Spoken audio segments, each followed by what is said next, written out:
ओम नमः शिवाय। शिव पुराण रुद्र संहिता चौथा अध्याय द्वितीय खंड कामरति विवाह।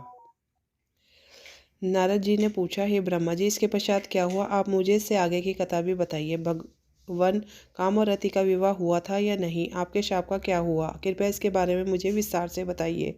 ब्रह्मा जी बोले, शिव जी के वहाँ से अंतर्ध्यान हो जाने पर दक्ष ने काम से कहा, कामदेव, आपके ही समान गुणों वाली परम सुंदरी एवं सुशीला मेरी कन्या को तुम पत्नी के रूप में स्वीकार करो। मेरी पुत्री सर्वगुण संपन्न है तथा हर तरीके से आपके लिए सुयोग्य है।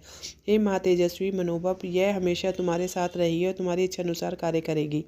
यह कहकर दक्ष ने अपनी कन्या, जो उनके पसीने से उत्पन्न हुई थी, का नाम रति रख दिया। तत्पश्चात कामदेव और रति का विवाह सोल्लास संपन्न हुआ। हे नारद, दक्ष की पुत्री रति बड़ी रमणीय और परम सुंदरी थी। उसका रूप लावण्य मुनियों को भी मोह लेने वाला था।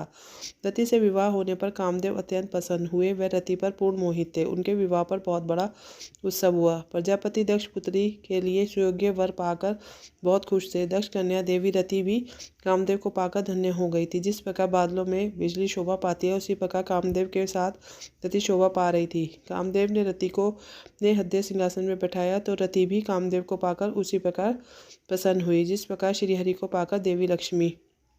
उस समय आनंद और खुशी से सरोवर कामदेव व रति भगवान शिव का शाप भूल गए।